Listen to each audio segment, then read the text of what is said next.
want to talk about the difference between awe and fear. And this is actually a very interesting and important subject.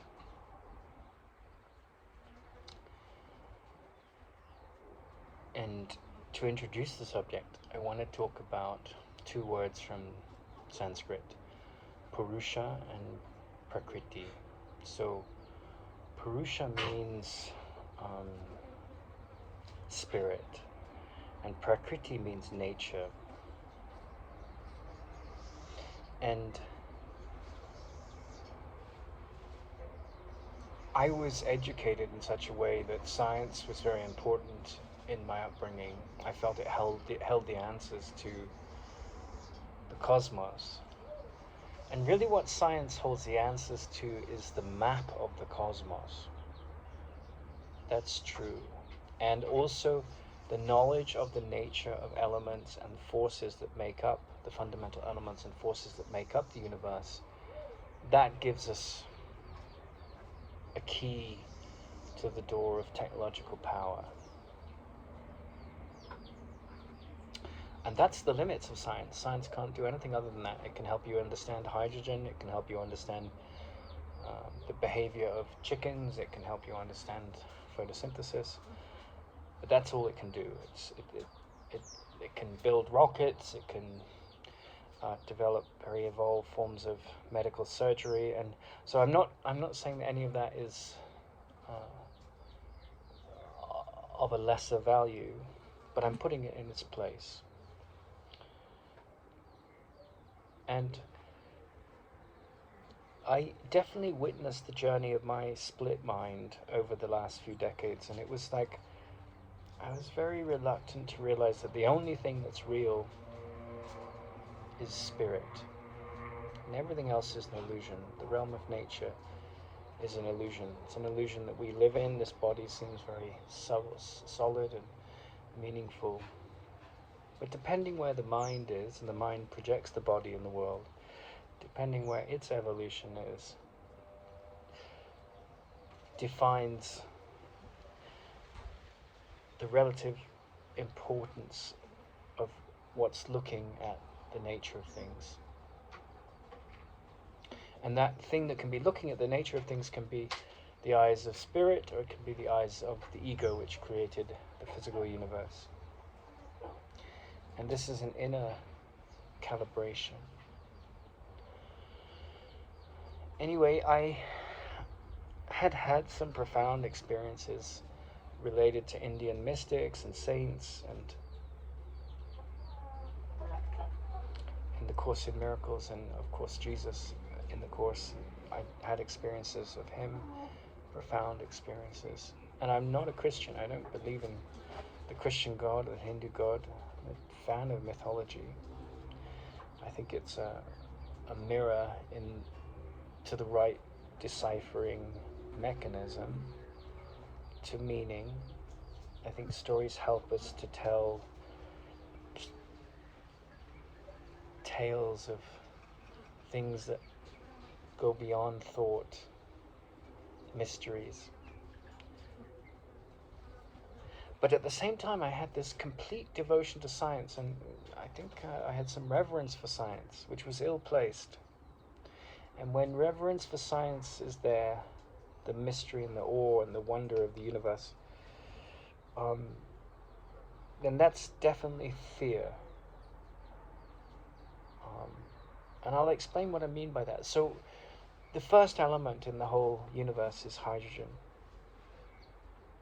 And about a year ago, I had some really tumultuous experiences. I went through a divorce with a woman that was manic bipolar, and she was sleeping with a lot of other men, just in a very manic phase. And it was it put me into a deep depression for about 6 months. And then I needed a lot of time in solitude, and life provided those doors in strange ways. And I found the human world very meaningless and callous and cruel, and I think I worked with some Mexicans in Yosemite, and they had a warmth to them, but I was living in America, and it was a very divided culture, you know, white people, African Americans. I mean, it's changing with time, but it's a very stratified culture, like everywhere is. I mean, I've lived in 32 countries, and I don't know any society that has outgrown all of these kind of divisions of class and caste and race. It's just there. It's horrible, but it's there. And I I went into a garden and worked in the garden, and it was during COVID, and I was sick and alone. But the aloneness was profound, and I got to look at this reverence I had for science, and it led me to, like, if you think of the seed element in the realm of Prakriti, you could say on a certain level that God is hydrogen, because everything comes from hydrogen. Hydrogen burning in stars is the first element. It becomes deuterium and tritium, and then it becomes helium. And that's the second element, and then all the lithium and all the elements that follow in the periodic table. So, and I studied a little bit of Greek mysticism, and I went into this realm of understanding the nature of hydrogen and how the Greeks had understood that hydrogen fuses to create enormous energy and new kinds of matter, like helium. And that happens in stars, and that's exactly what happens. But I understood that, you know, I had this insight that phlogiston, which is the word to describe hydrogen fusion, and the artificial version of that, which is coming in time, was misunderstood by the translators. Like, the mystics really saw, like, once we harness the power of the sun through hydrogen fusion, it'll be a big leap for mankind, because technologically it will be a huge leap, because then we'll have almost unlimited energy. And given the crisis and the poverty in the world, I had this split mind, and the split mind thought that, you know, all of this spiritual stuff was bullshit, because I'd had spiritual teachers who were, one was very advanced, and the other one was a bit of a, he lacked that level of integrity. He was, he wasn't as evolved as the first one, and he kind of misled me, and that sense of betrayal, you know, in the story of Dante going down into hell, at the very bottom, the worst feeling is to be betrayed. So it was the hardest thing to forgive, betrayal. And I had that experience with my second wife and my first wife, where I felt very hurt and betrayed because I'd gone down the aisle and committed. But this isn't about judgment or judging them. I'm just talking about my feelings, which would have incurred and involved judgment from my point of view, right? But then I was in the garden, and I had these experiences around, like a prophetic experiences around the future of solving this problem, and of how to unleash the energy and hydrogen on Earth. And my scientific mind is pretty decent, and I started to put together certain things, and I realized, or my conclusion was that this place that we live in, and I look at it now and I see it as pure delusion, but most scientists wouldn't, right? Most scientists would see it as intelligence. But I thought, well, to hell with God and heaven and all of these ideas of heaven and hell. Heaven is about our perception, and this world that we live in is heaven. It's all we have. And my logic continued, and it said, if we look at most of the wars of history, they're either about tribalism and religion and territory, or they're about resources. And most of the modern wars are about fuel, oil, the big wars, and power structures. So I thought, well, if we unleash this power of the hydrogen proton fusion process artificially, then a lot of our reasons for war, because we'll have unlimited energy almost, will go away, and we'll be able to be more egalitarian and intelligent and live on this earth in harmony. And boy, was I wrong. But you see, I had a series of experiences where I sort of started to understand some of the things that Tesla had said, and some of the things that Nikola Tesla, and some of the work in mathematics and physics that's upcoming. And I sort of had, in a sense, of the prophetic aspect of the mind that can understand future developments in the realm of Prakriti.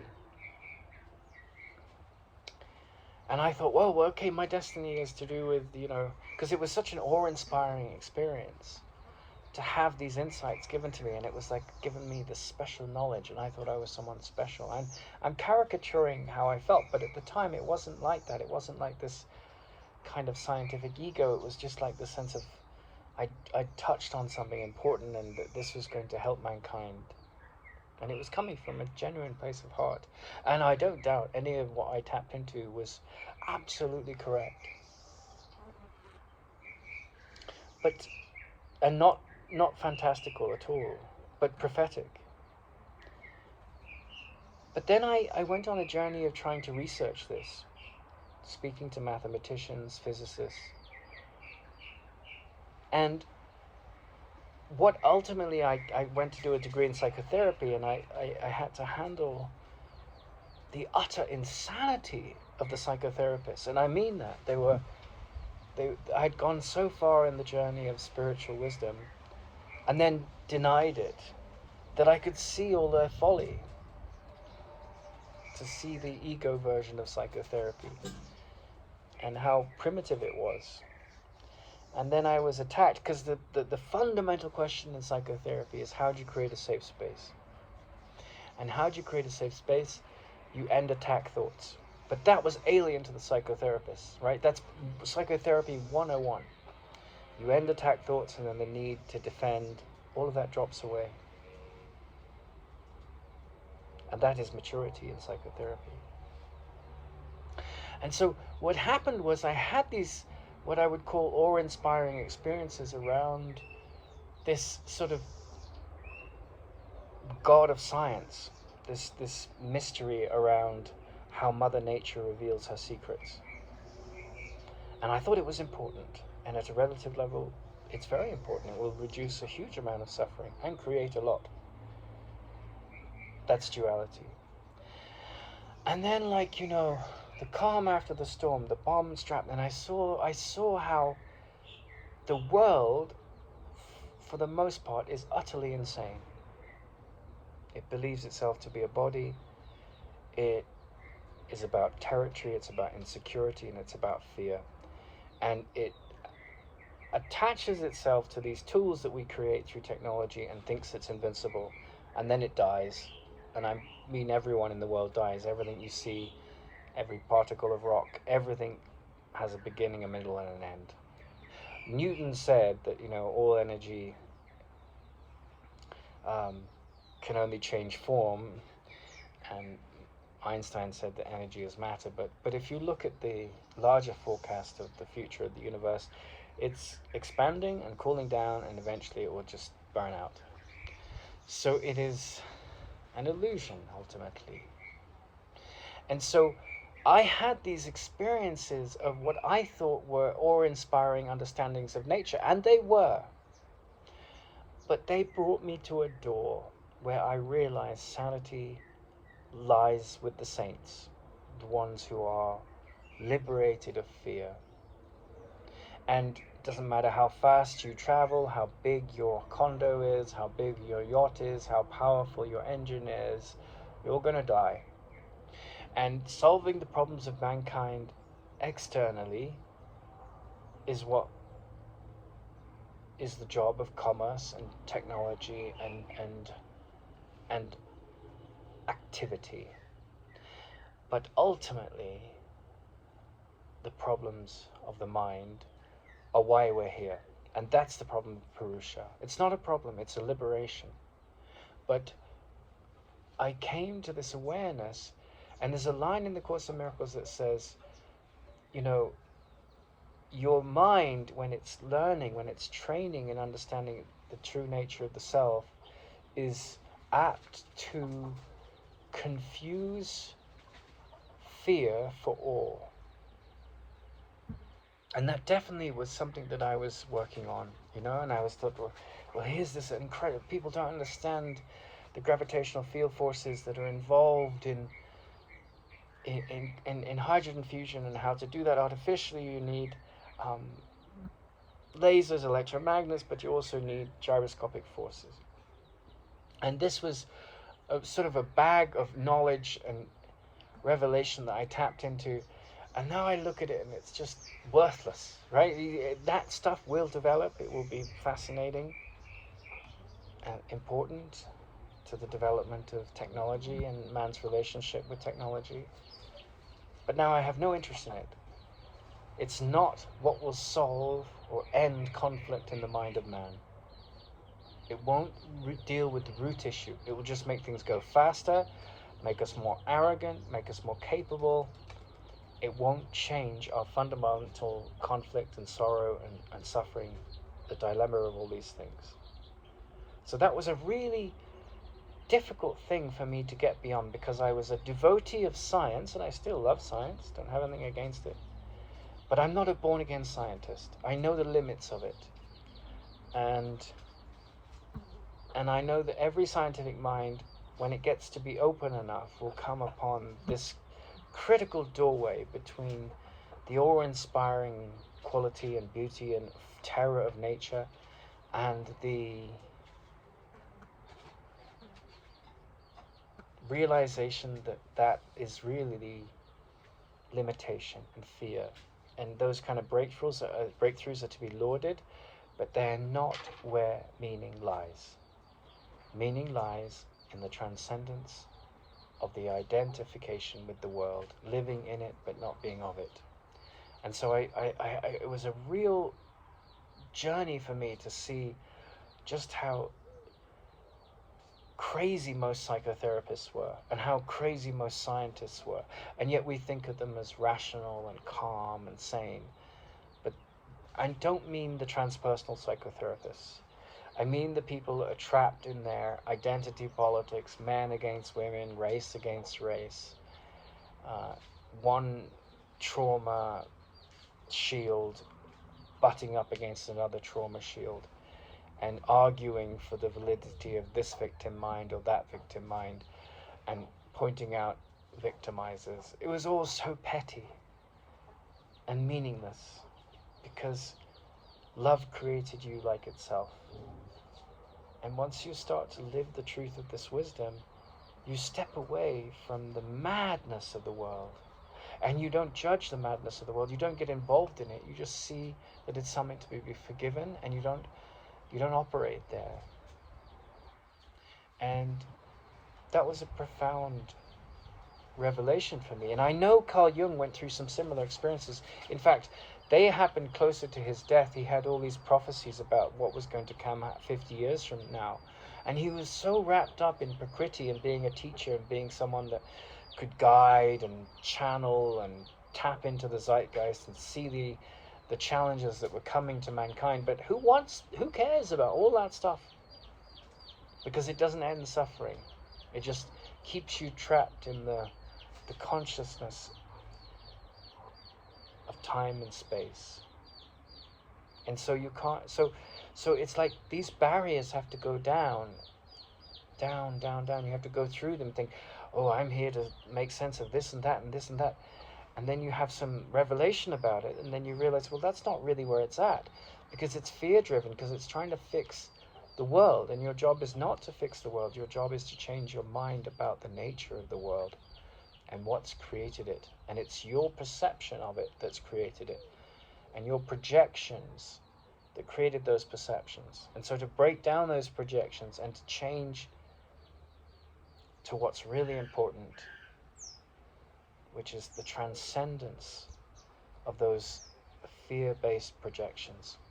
And that's the simplicity and the beauty of wisdom. And it's lost on so many brilliant minds because they're lost in Prakriti, trying to understand this incredible complexity of nature, when the job of wisdom and love is to transcend